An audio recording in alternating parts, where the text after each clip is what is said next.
हाँ, जैसे शेड्यूल में इतना कर सकते हो कि मुझे डेली के वोकैबलरी ख़त्म करना है, ठीक है, और मैं हर शब्द के कम से कम 2 शब्द तो लिखूंगा ही, और मेरा तुरंत यहाँ पर 20 × 3 हमारा हो जाता था 60। एक वो शब्द 2 उसके सिनोनिम यानी एक शब्द के 3, 60 मेरे हो जाएंगे। और 60 भी ऐसा होगा कि डेडिकेशन के साथ, ऐसा नहीं है यहाँ पर कि बस मैंने पढ़ लिया, बाकायदा उनको हाथ पर लिखा। मेरे जो साथ वाले थे, जैसे कल ही मेरी वीडियो कॉल पर मेरे दोस्तों से बात हो रही थी जो मेरे गुरुकुल में रूममेट थे, ठीक है, तो उन्हें भी अच्छे से पता था कि आदित्य का हमेशा जो हाथ है ना, वो यहाँ से लेकर यहाँ तक पूरा वोकैबलरी से लिखा हुआ होता था। मुझे कोई फर्क नहीं पड़ेगा कोई गजनी कह रहा है, कोई क्या कह रहा है, कोई कॉपी पेस्ट किसी का गजनी का कह रहा है, कोई चिढ़ा रहा है, कोई बोल रहा है, कोई फर्क नहीं पड़ेगा भाई। तब चिढ़ा रहे थे, किसने देखा? आज कामयाब वो सब देखते हैं।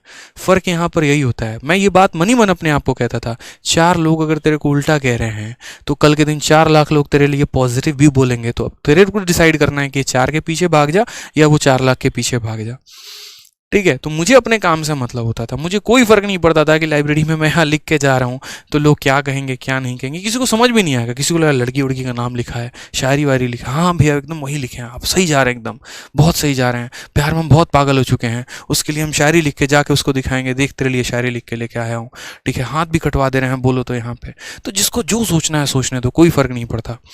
एक आधा बार केस ऐसा भी हो गया, परीक्षा देने गए हैं और हाथ पे लिखा हुआ है, तो वहाँ जो है सैनिटाइजर लेकर इसे मिटा रहे हैं वहाँ पे बैठ के, समझ रहे हो, सिचुएशन ऐसी ऐसी हो जाती है।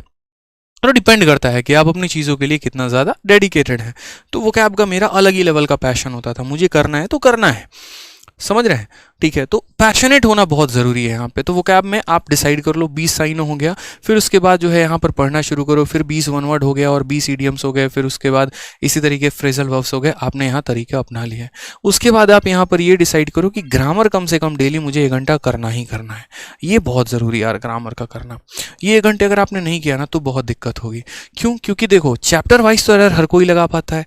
नाउन का क्वेश्चन, नाउन का शीट अगर हम आपको दे दे तुरंत पकड़ लोगे, सर नाउन में यहाँ पर ये एरर है, कंपाउंड नाउन का एरर है, कमांडर इन चीफ्स नहीं होना चाहिए, यहाँ पर होना चाहिए, मदर्स इन लॉ नहीं होना चाहिए, मदर्स इन लॉ, अलग अलग करके पोजेशन है, क्या है, कैसे है, कहाँ अपोस्ट्रोफी आएगा, कहाँ नहीं आएगा, ठीक है, पेयर ऑफ सीजर होगा, पेयर ऑफ सीजर्स होगा, पेयर्स ऑफ सीजर होगा, क्या होगा, वो सारी बातें बहुत अच्छे तरीके से। लेकिन दिक्कत तब आता है जब स्टेटमेंट दे दिया जाता है और मिक्स एरर में पता नहीं चल पाता ये ससुरा नाउन का एरर है, प्रोनाउन का एरर है, आर्टिकल का एरर है, प्रीपोजिशन का एरर है कि क्या है। वो तब क्लियर होता है जब आप ग्रामर बहुत अच्छे तरीके से पढ़ाई करते हैं। आप पढ़ाई करिए ग्रामर की, बहुत अच्छे से बात है। आप जिन भी टीचर से पढ़ते हैं सब टीचर से पढ़िए, सब अच्छा पढ़ाते हैं, कोई खराब नहीं पढ़ाता, ठीक है। अंडरस्टैंडिंग की बात होती है, जिसके साथ हम कंफर्टेबल हैं वो हमें अच्छा लगता है। जैसे ब्रांड की अगर बात करूं तो कॉप भी कपड़ा बनाता है, कैल्विन क्लाइन भी कपड़ा बनाता है, और भी मार्केट में 100 ब्रांड है, दुनिया सबके कपड़े खरीदती है, जिसको जिसका टेस्ट अच्छा लगता है वो उसका पहनता है। इसका मतलब ये थोड़ी कोई खराब है, ठीक है, कोई टेंशन की बात नहीं है। लेकिन उसमें आपको एक जो है वो सबसे ज़्यादा फोकस करना है कि ग्रामर में पढ़ तो रहा हूँ बहुत अच्छी बात है, लेकिन प्रैक्टिस मुझे करना है। मार्केट जो किताब अच्छा लगे आप उससे प्रैक्टिस किया करो। जैसे अगर ग्रामर की प्रैक्टिस की मैं बात करता हूँ तो एक मिरर ऑफ कॉमन एरर करके ये किताब है, आप मिरर ऑफ कॉमन एरर्स किताब से प्रैक्टिस कर सकते हो। बहुत ज़्यादा भी शब्द यहाँ पर नहीं दे रखा और बहुत यहाँ पर कम शब्द भी नहीं दे रखे, तो ये आपको बहुत ज़्यादा फायदा कराएगा। मिरर ऑफ कॉमन एरर में ग्रामर के अच्छे सवाल दे रखे हैं, ज़्यादा नहीं, हर चैप्टर के 50 क्वेश्चंस, जो क्लैरिटी के लिए इनफ है। अब इसमें भी दिक्कत क्या आती है, मैं अभी किताबों के नाम 1-2 नोट करवाना शुरू करूंगा, लिखना शुरू करोगे, कल दुकान पे पहुंच जाओगे खरीदने, खरीदोगे, पहला पन्ना पढ़ोगे, दूसरा पन्ना पढ़ोगे, पहला महीना पढ़ोगे, उसके बाद किताब एज इट इज़ जस की तस रखी होती है टेबल पे, सर कुछ नया बताओ, ये तो है ही है। जैसे मैंने बच्चों को कहा कि इंग्लिश के लिए आपको सेक्शनल क्विज देना चाहिए, मुझे जहाँ तक लगता है, क्योंकि जब आपने यहाँ वोकैब कंप्लीट कर लिया, जब आपने ग्रामर कंप्लीट कर लिया, तो इनकी रिवीजन कैसे होती रहेगी, तो क्विज देना है। और क्विज कहाँ देना है, तो एसएससी इंग्लिश क्विज करके एक एप्लीकेशन आता है, आप वहाँ से दे सकते हो।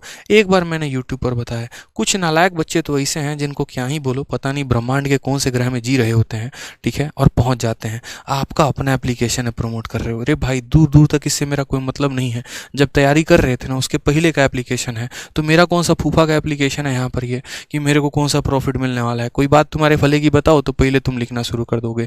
दूसरा, उच्च लेवल के जो दूसरे प्राणी होंगे तुरंत नाम लेके अभी नोट करेंगे, इंस्टॉल भी करेंगे, लेकिन जीवन में कभी जो है इसका दर्शन नहीं करेंगे। ज़्यादा से ज़्यादा 1-2 सेट लगा लेंगे, हाँ ठीक है, बढ़िया है। अब मेहनत ही नहीं करोगे, सपने देखोगे इनकम टैक्स इंस्पेक्टर का, तो भूल जाओ भाई। दूसरों के कहानी पर ताली बजा सकते हो, लेकिन कभी ऐसा वक्त लेकर नहीं आ सकते कि लोग आपके लिए ताली बजाएं, क्योंकि वो वक्त लाने के लिए मेहनत करना पड़ेगा। इस एप्लीकेशन में जो क्वेश्चन है जाके लगाने पड़ेंगे, इसके प्रैक्टिस सेट लगाने पड़ेंगे, यहाँ पर इस किताब से पढ़ना पड़ेगा, अपने टीचर के नोट्स रिवाइज करने पड़ेंगे, जो कि होगा नहीं। अब होगा नहीं तो बेकार ही हो जाएगा ना आपके लिए, तो इस स्ट्रेटजी क्या फायदा होगा बताओ। ठीक है, तो मेहनत तो भाई मेरे इन चीज़ों पर फोकस करना पड़ेगा। तो ग्रामर में कुछ ऐसा रखो कि डेली 1 घंटा आप इसको दे पाओ, प्रैक्टिस कर पाओ, ज़्यादा ज़रूरत पड़े तो यहाँ पर जो है क्विज की इस तरीके से आप तैयारी कर पाओ। फिर उसके बाद नेक्स्ट पॉइंट आता है कॉम्प्रीहेंशन। अब कॉम्प्रीहेंशन में तो शुरू में तो बच्चा इसको भूल ही जाता है, अरे कौन कॉम्प्रीहेंशन होगा कहीं कोई पे। कॉम्प्रीहेंशन का मतलब बस उनको ज़्यादा से ज़्यादा समझ में आता है तो कहानी, पैसेज। भाई ऐसा नहीं है, 3 पार्ट उसके होते हैं अंदर इधर, ठीक है। पहले पार्ट की अगर हम बात करते हैं तो क्लोज टेस्ट होता है, दूसरा अगर हम बात करते हैं तो पारा जंबल्ड होता है, तीसरा अगर हम यहाँ पर बात करते हैं तो आपका पैसेज होता है। तीनों बहुत ज़रूरी है। और अगर मैं बात करूँ यहाँ पर ना, ठीक है, तो ये तीनों जो है आपकी न्यूज़पेपर रीडिंग से सुधर सकते हैं, आपके किताबों को पढ़ने से सुधर सकते हैं, और आपके जो टीचर पढ़ाते हैं उससे सुधर सकते हैं। कई सारी चीज़ें होती हैं, जैसे मैंने अपने लिए फिक्स कर लिया था और मैंने 11 रूल याद कर लिए थे कि मुझे न्यूज़पेपर पढ़ने के 11 फ़ायदे मिलेंगे। मैं आपको बताता हूँ कैसे। जैसे मान लीजिए आप न्यूज़पेपर रीडिंग करते हैं, एनआर करते हैं, अगर आप ढंग से न्यूज़पेपर पढ़ते हैं ना, और न्यूज़पेपर पढ़ने का तरीका भी मैं बताऊंगा कैसे होता है, तो न्यूज़पेपर रीडिंग करने का सबसे पहला फ़ायदा क्या होता है कि आपका जो अंडरस्टैंडिंग होता है ना वो डेवलप होता है, कहानी जो है वो समझ में आती है।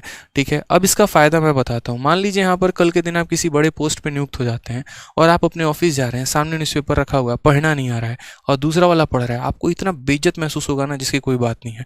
आप फ्लाइट में ट्रैवल तो कर रहे हैं, बिजनेस क्लास छोड़िए इकोनॉमी क्लास में ट्रैवल कर रहे हैं, 2 लोग आपस में इंग्लिश में बात कर रहे हैं और 2 फॉरेनर ही बैठे हैं, आप बैठ के हैं कर रहे हैं, यस सर, हाँ जी, यस जी, या करते जा रहे हैं। आपको भी नहीं पता चल रहा वो गरिया रहा है आपको की तारीफ कर रहा है, या किए जा रहे हैं। ठीक है, और पता चले पोस्ट कौन सी है भैया, तो एक्साइज इंस्पेक्टर करके हैं किए जा रहे हैं। बस एक आपको वहाँ की एयरोस्टेस है ना, आपको ज़्यादा बेइज्जत कर देगी, इतना समझ लीजिए, क्योंकि उसकी इंग्लिश भी आपके बहुत ज़्यादा परफेक्ट होगी। अब फिर यहाँ पर डिबेट करने चले आओगे, ऐसे कैसे, हिंदी हमारा जो है वो मीडियम है, मातृभाषा हिंदी है, सबको हिंदी बोलनी चाहिए।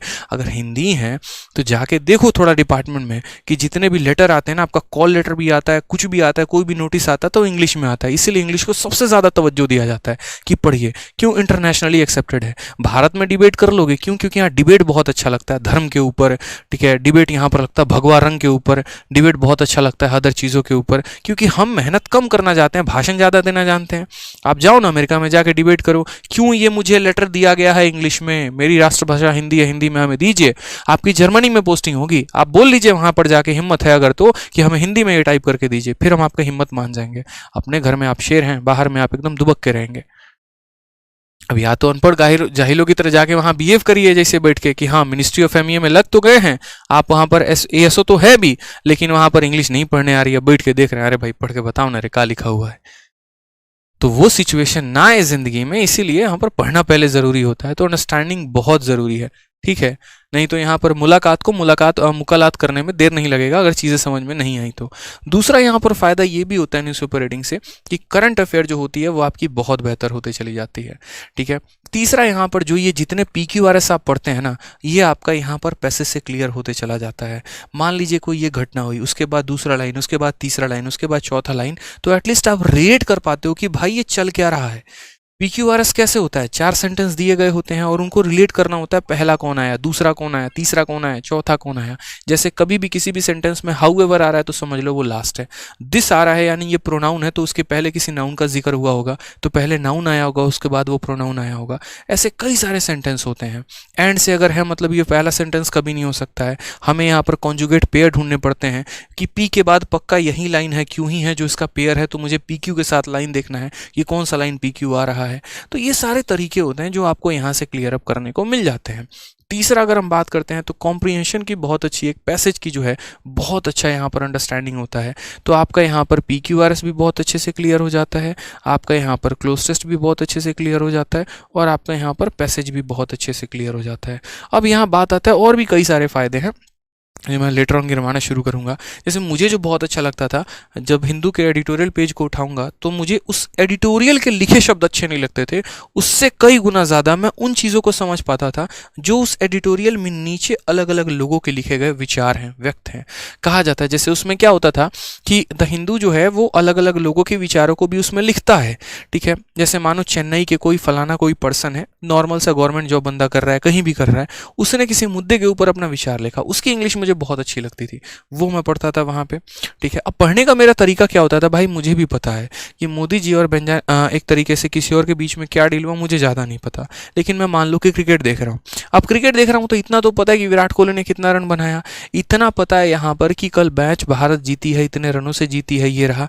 मैं सबसे पहले स्पोर्ट्स का सेक्शन उठाऊंगा क्योंकि उसका मुझे समरी पता है, कमेंट्री पता है। आकाश चोपड़ा की खतरनाक कमेंट्री मेरे दिमागों में घूम रही है, मुझे कहानी पता है क्या है, मैंने यहाँ उठा लिया। अब मैंने यहाँ उठा लिया तो उसके बाद मैंने पढ़ना शुरू किया। उसमें आते हैं खतरनाक, ठीक है, स्मैशेस करके, कि स्मैशेस का मतलब तगड़ा शॉट खेलना हो गया, ठीक है, बाउंड्रीज और ऐसे ऐसे मतलब बढ़िया बढ़िया लाइन आएंगे ना, ठीक है। फिर उसके बाद जैसे एक बार मैंने पढ़ा था कि before the start of the match it was raining like cat and dog. मुझे लगा क्या वहाँ कुत्ते और बिल्ली आ गए थे क्या बारिश में।